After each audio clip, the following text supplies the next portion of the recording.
बिस्मिल्लाहिर्रहमानिर्रहीम। नाज़रीन, आज की इस वीडियो में एक होम्योपैथिक दवाई के मतलब इंफॉर्मेशन दूंगा। ये दवाई बड़ी फेमस दवाई है। जो लोग नहीं भी डॉक्टर वो भी तकरीबन उन्होंने इस दवाई का नाम सुना हुआ है। और ये दवाई ज़्यादातर जो फेमस है जिस नाम से वो ये कि ये गुर्दे की पथरियों को निकालती है। लेकिन मैं इस दवाई के मतलब पूरी डिटेल जितनी भी है वो इंशाल्लाह आप तक पहुंचाने की कोशिश करूंगा कि ये गुर्दे की पथरी के अलावा कुछ और भी अमराज हैं जिनमें ये दवाई इस्तेमाल होती है। तो शुरू करते हैं कि ये दवाई बनती कैसे है। एक ही चीज़ की बनी हुई है। 7-8 फुट कद का एक झाड़ी नुमा पौधा है। ये पौधा यूरोप में पाया जाता है और इस पौधे पे फल भी लगता है। ये फलदार पौधा है जिसकी हाइट 7 फुट या 8 फुट तक होती है। फैला हुआ झाड़ी नुमा पौधा है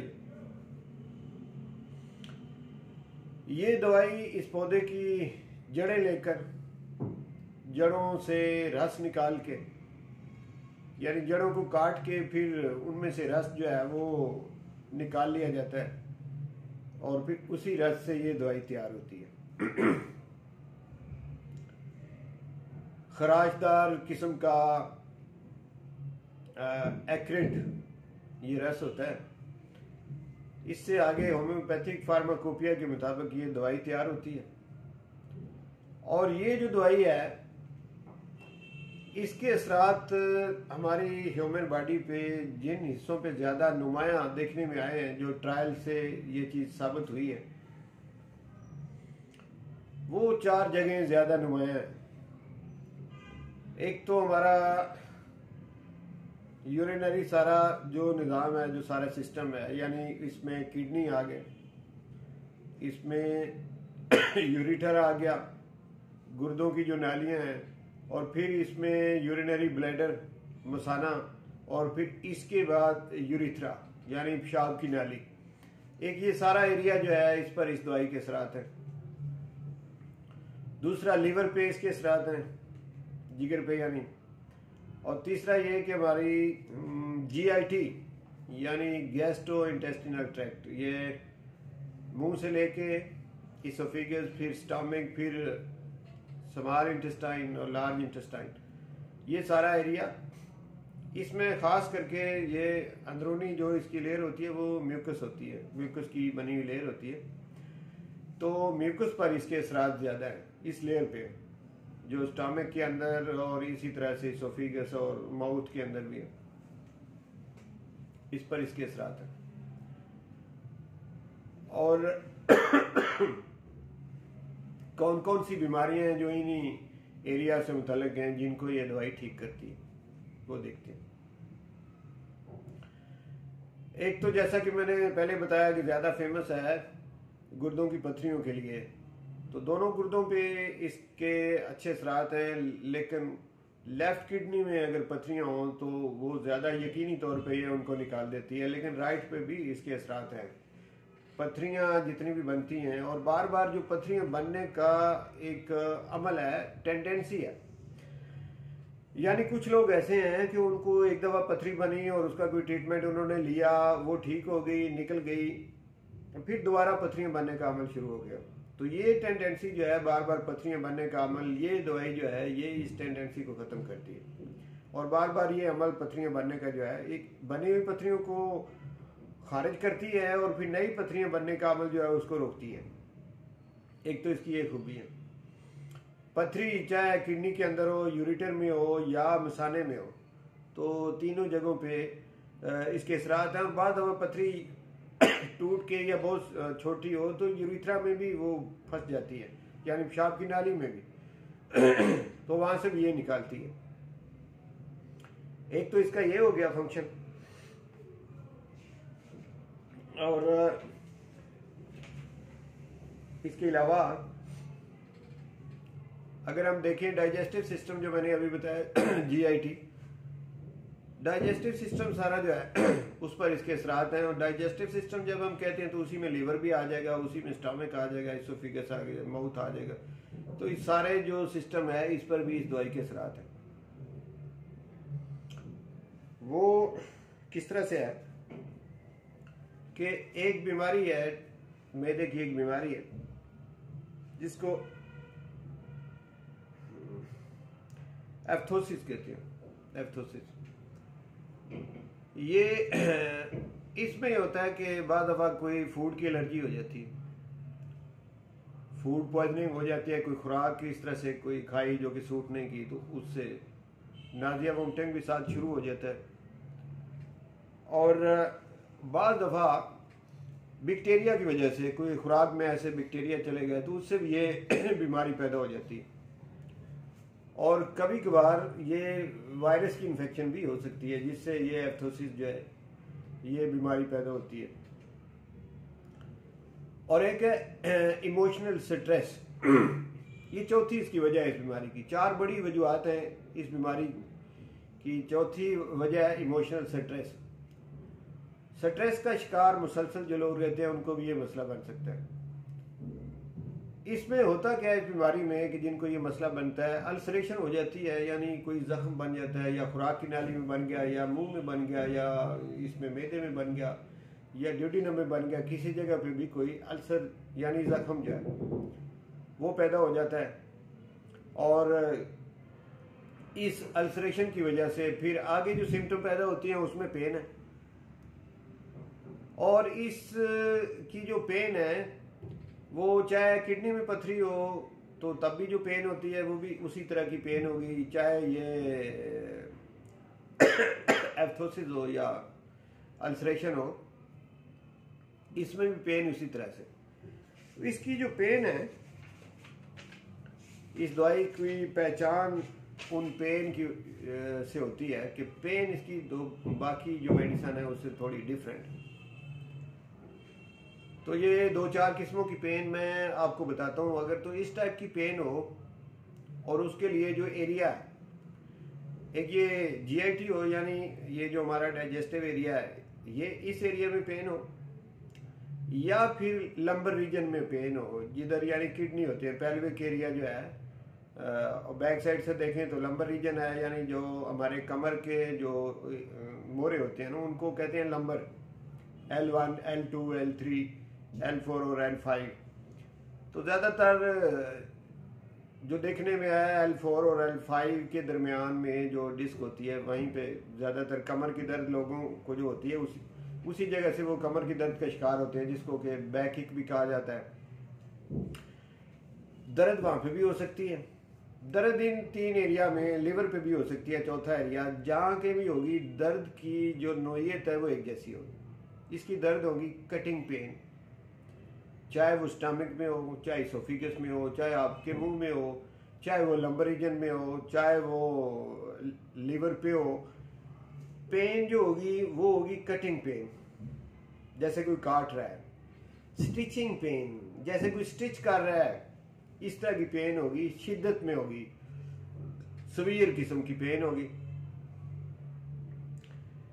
और पेन की एक तीसरी किस्म ये होगी कि पुलिंग पेन, ऐसे लगेगा जैसे कोई बंदा पुल कर रहा है, पीछे खींच रहा है, यानी वो जिस एरिया में भी दर्द होगी ऐसे लगेगी जैसे वहाँ के जो मसल है वो कोई खींच रहा है, पुलिंग पेन होगी। शूटिंग पेन होगी, जैसे कोई शूट कर रहा है, इस तरह की। तो लेंसिंग पेन होगी, कटिंग पेन होगी, प्रिकिंग पेन होगी, जैसे नीडल से प्रिक करते हैं ना, सुई का चुभोना या प्रिक करना, तो इस तरह की प्रिकिंग पेन होगी। ये सारी जो किस्में मैंने आपको बताई हैं सारी ये शिद्दत वाली हैं, इनमें वायलेंसी पाई जाती। गॉटी पेन और रेउमेटिक पेन ये भी होगी। अब ये इस वजह से होगी कि जो इस बीमारी लीवर में जो मसले मसाइल इस मेडिसिन के दायरा कार में आते हैं वो इस तरह से हैं कि लीवर के अंदर एक बीमारी है जिसे जॉन्डिस कहते हैं, यानी पीलिया भी कहते हैं उसको। ये लीवर की एक बीमारी है, जिगर की बीमारी है। तो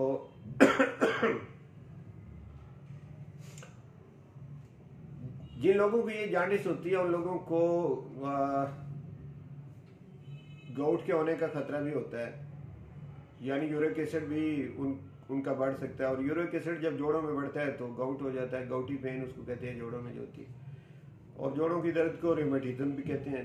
ये जोड़ों में स्वेलिंग हो जाए, ये खास करके स्पेशली छोटे जोड़ जो हैं, तो रियोमेटिक पेन जो है ये भी। तो ये सारी पेन की किस्में हैं। अगर इनमें से कोई किस्म भी हो पेन की तो इसमें ये दवाई कामयाब है। और ये जो सारी किस्में मैंने पेन की बताई हैं, इनमें सब में शिद्दत है, सवीर किस्म की पेन है।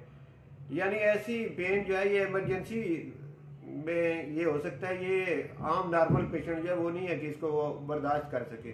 जब भी उसको पेन होती है तो उसकी बर्दाश्त से बाहर हो जाती है, बड़ी शिद्दत से होती है, और बंदा पेन वाली जगह पे हाथ रख लेता है और वो फौरी तौर पे डॉक्टर की तरफ जाते हैं, यानी शिद्दत वाली पेन होती है।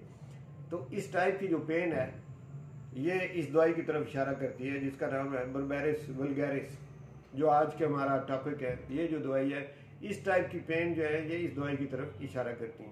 और इसके लिए मैंने आपको इसका जो एरिया है, जो रीजन है, वो भी बता दिया है कि या तो ये पेन होगी GIT में, यानी ये जो मैदा, खुराक की नाली, मुंह और ये जो हमारी छोटी आंत, बड़ी आंत, ये जो एरिया है, या तो इस एरिया में, या इसके लिए अगर एक ही लफ्ज़ में कह रहा हो तो डाइजेस्टिव सिस्टम सारा जो है उसके किसी भी एरिया में जो पेन होगी। पेन अगर इस टाइप की हो, जैसे ये मैंने इसकी किस्में गिनवाई हैं, तो फिर आप इस दवाई की तरफ आपका ज़हन जाना चाहिए। लेकिन अगर आराम सुकून वाली बड़ी मीठी मीठी दर्द है तो फिर ये दवाई नहीं, फिर कोई और दवाई जो है उसको आप तलाश करें। इस दवाई का एरिया नहीं है। इस दवाई का एरिया तभी होगा जब पेन की जो टाइप्स हैं वो इसी तरह की होंगी जैसे मैंने आपको बताई हैं। और दूसरा एरिया इसका मैंने आपको लंबर रीजन बताया, यानी कमर वाला एरिया जिधर किडनी होते हैं, पेल्विक एरिया भी इसको कहते हैं। तो किडनी वाला जो एरिया है कि जिस जगह पर किडनी होते हैं या उस किडनी के नीचे यूरिटर है, फिर जिधर आपका मसाना है, अगर ये सारा एरिया जो है इसमें दर्द है और दर्द इसी टाइप की है तो फिर भी यही दवाई है। और इसके अलावा ये कि एक इसका कैपिलरीज पर भी असर है, और वो भी लिवर के साथ ये अटैचमेंट है कि ये जो वीनस कैपिलरीज हैं, वेन की जो छोटी जो नालियां हैं, उनके अंदर अगर इनगार्जमेंट हो जाए, यानी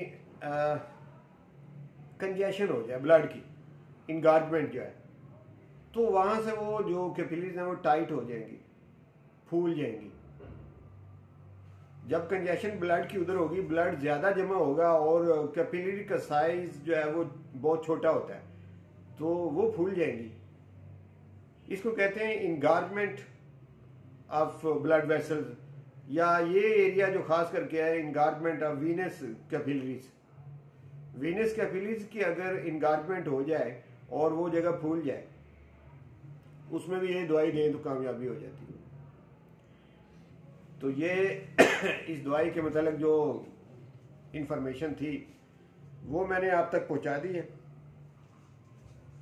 मुझे उम्मीद है कि आप इस दवाई को अच्छी तरह समझ चुके होंगे। इस दवाई की कुछ ज़्यादा जो लंबी चौड़ी अलामात हैं वो नहीं है, जितनी थी वो मैंने आप तक पहुंचा दी हैं। कोई इसकी वो ज़हनी अलामात जो हैं, जब ये प्रूविंग के अमल से ये गुजर रही थी, जब यानी हमारे ये होता है कि तंदुरुस्त लोगों को दवाई पहले खिलाई जाती है और उनकी सिम्टम नोट की जाती हैं, उनके अंदर जो कुछ अलामात पैदा होती हैं उन्हें नोट कर लिया जाता है, और बिल्कुल उसी टाइप की अलामात जब किसी पेशेंट में हमें नजर आती हैं तो उनका इसी दवाई से ट्रीटमेंट होता है, और यही होम्योपैथी है। मुझे उम्मीद है कि आपको समझ आ गई होगी। इसमें जितनी प्रूवे के दौरान सिम्टम आई थी सामने, मैंने सीधा सीधा आपके सामने रख दी हैं। और मुझे ये भी उम्मीद है कि आपको ये इंफॉर्मेशन इस मेडिसिन के बारे में अच्छी लगी होगी, और अगर ये अच्छी इन्फॉर्मेशन है तो फिर अखलाकी फ़र्ज है आपका कि आप इसे दूसरों तक पहुँचाएँ, इसे शेयर करें। वीडियो देखने का बहुत बहुत शुक्रिया। इंशाल्लाह ये नॉलेज का ये सिलसिला जो है ये जारी रहेगा। और आप लोगों के लिए दुआ है कि आप लोगों की अल्लाह ताला सेहत अच्छी रखे और सारा मुआशरा सेहतमंद होना चाहिए। और ये हमारी होम्योपैथिक जो मेडिसन है, ये जो फैमिली इस पे लगी हुई हैं उनकी जो सेहत है, वो जो बाकी तरीक़ा इलाज हैं उन पे जो फैमिलीज लगी हैं उनकी निस्बत इन लोगों की सेहत अच्छी रहती है। तो कोशिश करें कि आप एलोपैथिक भी, मैं उसकी मुखालफत नहीं करता एलोपैथिक हो या कोई यूनानी तिब हो, लेकिन ये कि दवाई कम से कम होनी चाहिए। जो भी तरीका इलाज हो उसकी दवाई कम से कम होनी चाहिए। ये भरमार नहीं होनी चाहिए कि पूरा पैकेट जो है वो भर के मरीज को दे दिया जाए।